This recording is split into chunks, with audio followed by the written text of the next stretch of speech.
So I had to restart the goddamn video because somebody pulled in blaring ass, goddamn ghetto ass shit music. Fucking just ruined the damn video. Fucking shitheads. Get some goddamn European cars with the insulation in them. So I don't gotta listen to your goddamn shitty gangster wannabe rap bullshit. Anyways. I did again. Ooh, I did it again. So,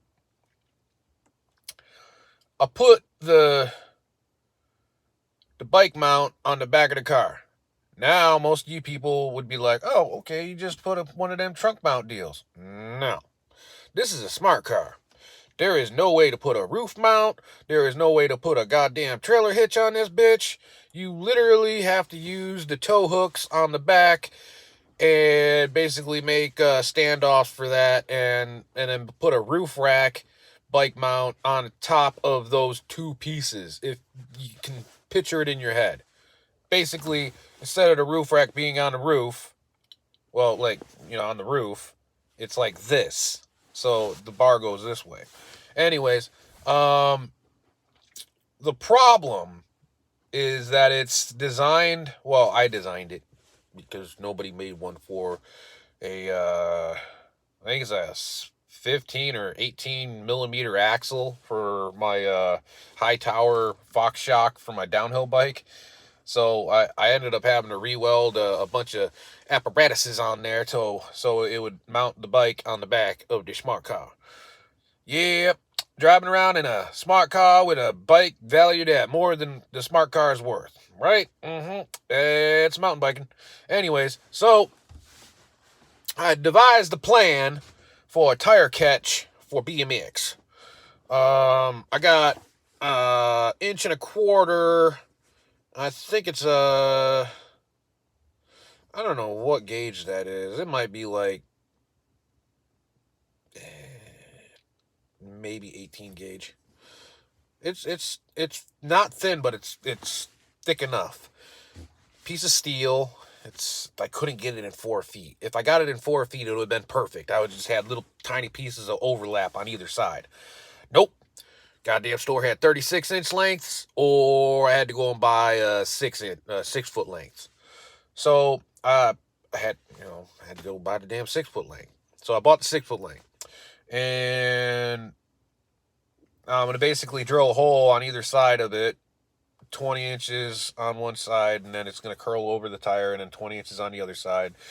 2 inches in the middle as the bridge. So basically it's going to be like 42 inches long total. And, have it bent over the tire. And then I am going to, I got a 5-inch bolt. Because keep in mind, this is actually going through the mount for, like, if you use that bike rack for, say, a road bike or something like that with one of those pass-through fucking quick-release bullshits. I'm using that stock that's on it. I think it's a 3/8 bolt. Might be a little bit bigger. I think it is a 3/8. 16 thread or something like that. Got 6 washers. Why 6? Because I don't want to have it permanently locked in a position. I want to basically be able to fold it down, but with tension, so that basically if I fold it down, it doesn't sit there and vibrate because it'll drive me bonkers. So basically you just find out which is the head and which is the base of the washer, and you stack them all like that. One on the outside of the strap metal, and 2 on the inside as the bearing. And obviously I'm going to have to put some green stuff in there so that it's lubricated a little bit. And I got an aircraft lock nut. So that, I had to get it in stainless. Fucking, whew, goddamn, most expensive part of the whole fucking thing. Okay, the piece of stock was actually pretty expensive, but the lock nut, I mean, as soon as you buy it in stainless, you add like almost $1.50 to it. One fucking nut. So I got a lock nut so I can actually tension it down and not have to worry about it backing out. Should be perfect. And when the strap will go in its upright position, drive the bike in, and then basically I bought some nylon strapping. Uh, Most people don't know this, that you can actually get nylon strapping and clamps and all that other shit at Home Depot. It's right next to the metal aisle, or where you buy the stock of metal and stuff like that. Just look up at where they have the nylon ropes cut the length. There's strapping right there, and then they have a little tiny like uh, cubby that has all of the attachments for the nylon flat stock. Um, and so I'm gonna build a strap that's gonna strap that around the fork, and the loop is going to go all the way over the tire, and right where the fork and hub, it's going to bump right up to it, and then I'm going to strap around it to lock it in place. And then I have the original strap for the bike rack that I'm going to strap the rear tire on. Should work bitchin'. That way I don't have to worry about the bike doing this, and flopping around, because it's not a mountain bike.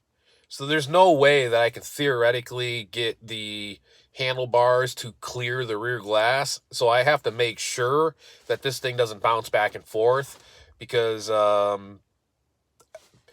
love my bar ends, and I got some nasty bar ends, and if it just taps the glass one time, it's going to go poof. And then I might as well be driving around in a convertible. So it's either that, or I put basically like go and get a rubber ball and put it at the end. But then you have a possibility of that thing falling off. Still, that would be a good idea, though. I might end up doing that too. But so that being all said, tomorrow I will be making this attachment. I'll make a couple like pictures, maybe a video, I don't know. I gotta go back to storage and get my goddamn grinder, because I was assuming that the pieces were gonna be 4 feet, because that's a standard size, not 3 feet. The fuck you gonna do with 3 feet of steel? Plus, I wish their normal stock was 4 feet, because then I could have just got some goddamn galvanized and not have to worry about painting it. Now I gotta paint this fucking thing. And it's gonna suck, because I don't know if I got any paint left, which means I gotta go back out and buy a whole goddamn can of paint to paint one goddamn piece. $7 worth of fucking white paint. I mean, I could be cheap and go and get the $2.99 can, but you ain't gonna get good results with that. If I'm painting like some generic ass shit, I like to get the all-in-one, and the all-ones are usually a little bit more expensive. And if you want to spend $1 extra than the all-in-ones, then you can get the VHT epoxy paint. VHT epoxy paint. Yeah, that's good stuff. Don't get it on your hands, though. Keep it off your glasses. Once that shit like fucking cure it, when it hits your hands, man, it instantaneously cures. You got black specks all over your fucking skin for like 2 days. I mean, if it's good enough for a refrigerator, it's good enough for shocks, and it's good enough for a bike mount attachment.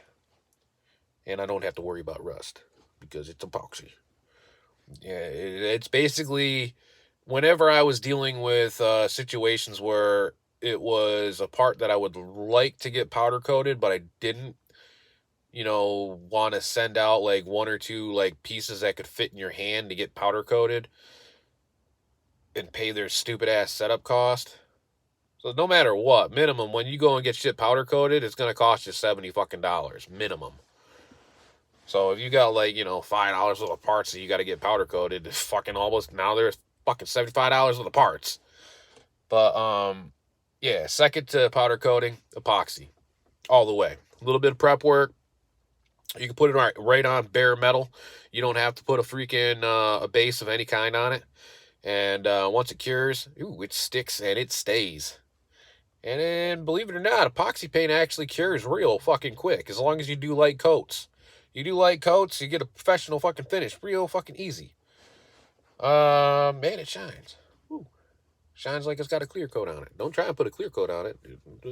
They don't. They don't jive. So yeah. That being said, gonna be able to haul the bike tomorrow. Might not be updating a video as of tomorrow because immediately once this is done, then I gotta put the bike on the back of the car, head off to Spokane, and go and have some fun in the bowl.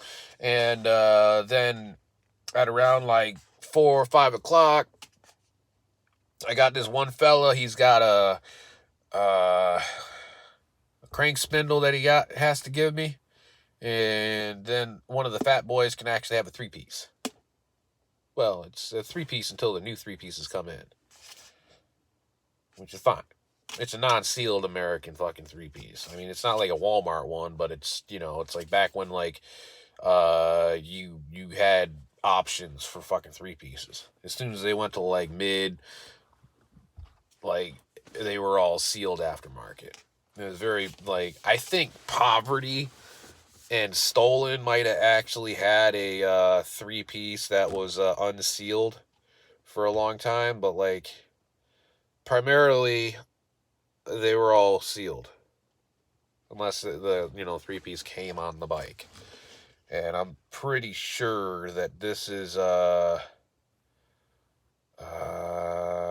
can't remember what those crank arms were stamped.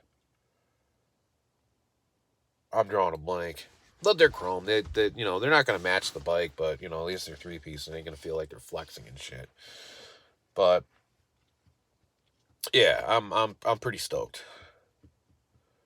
And if this works, then all I have to do is just basically extend the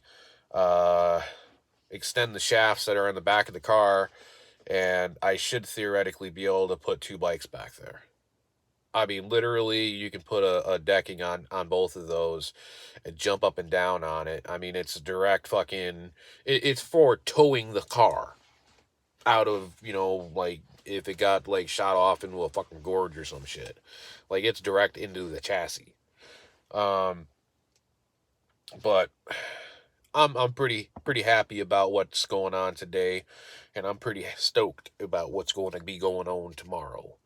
And I'm also pretty goddamn stoked that the other day I did an update check on the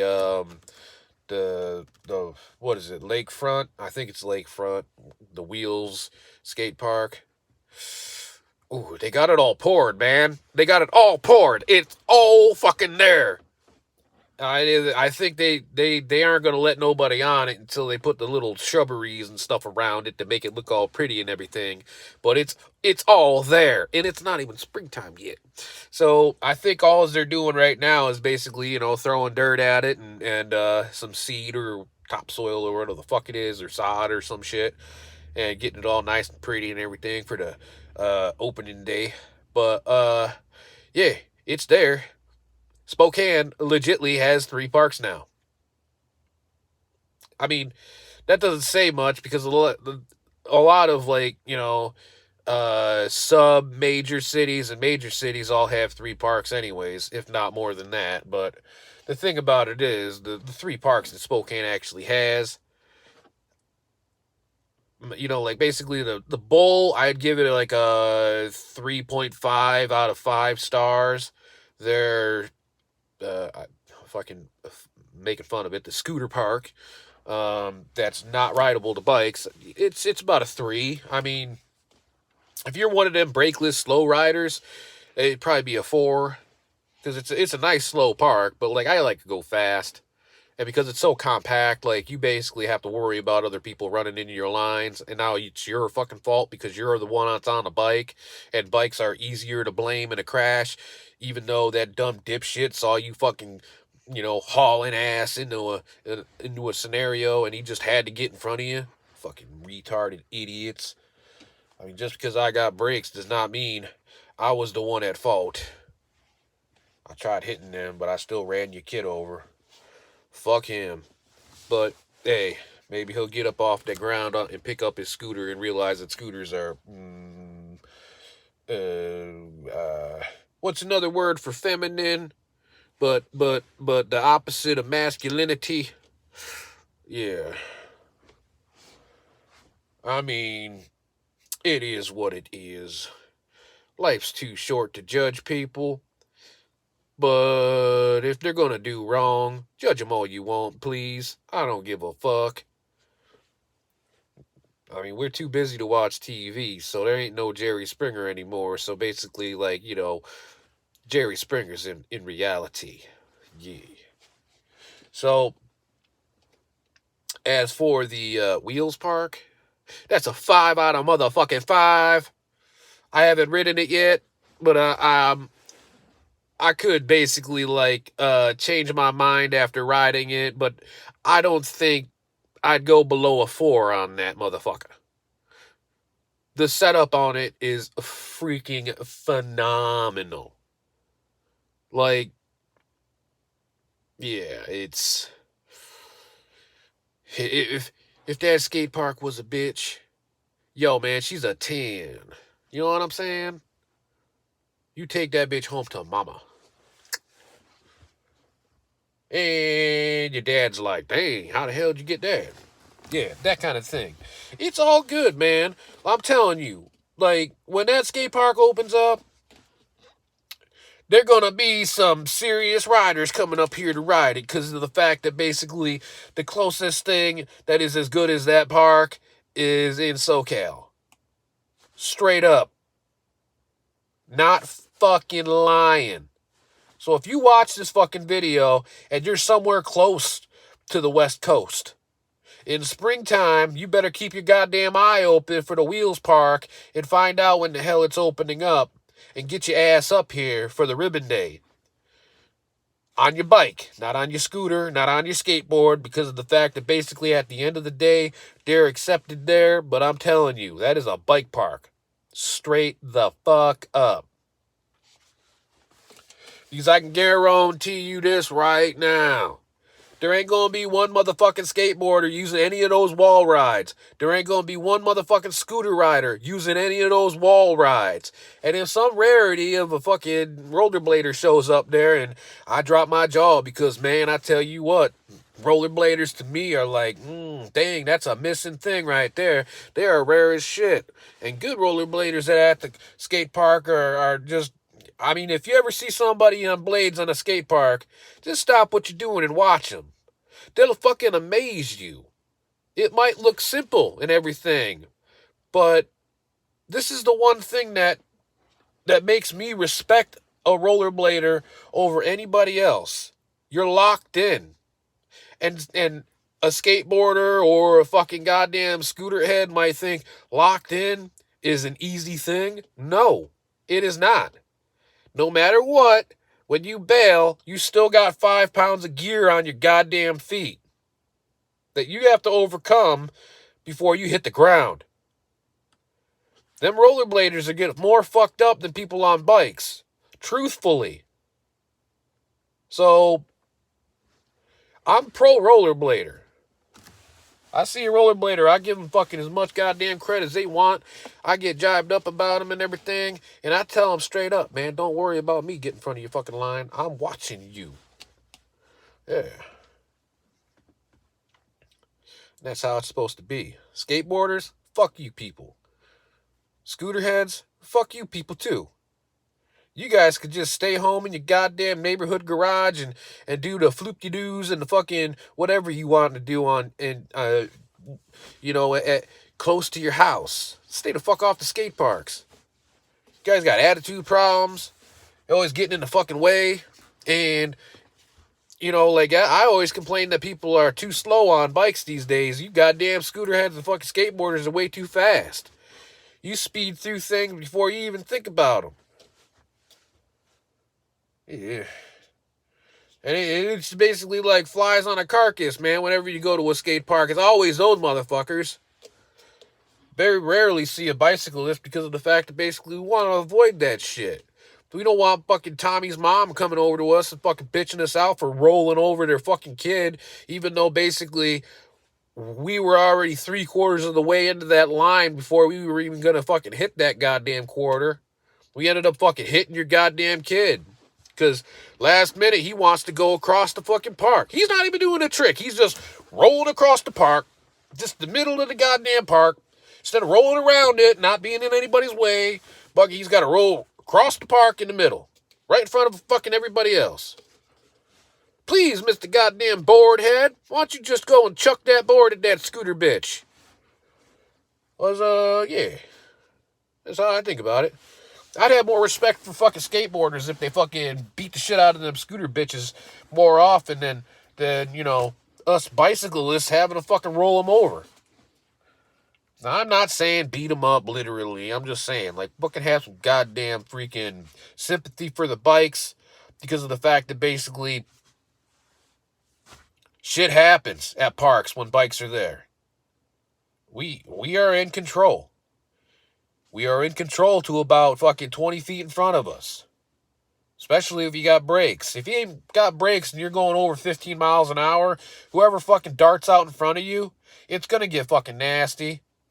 I don't give a fuck. You throw your goddamn, shoe in the back tire or your front tire and try and slow the fuck down before you whack the kid. It's gonna be ugly. But, it is what it is. 20 minutes. Gotta go.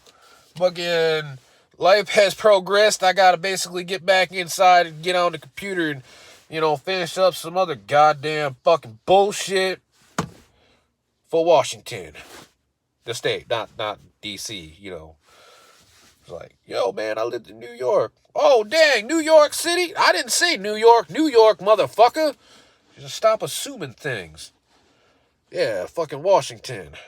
Yeah, if you're in the medical, stay the fuck away from Washington. They pay great and everything, but man, I tell you what, fucking all your medical licenses and shit, like, I will probably have, like, more medical licenses than I should for any other state that I would ever want to work in. Once I get basically my last fucking license certification, like, next week. But I think they do it just for the money, because every single time you put a submit in, it's $85 fucking dollars. Then I've already done it like 8 times. Do the fucking math. Anyways, that's it. I'll see you guys on the flip side.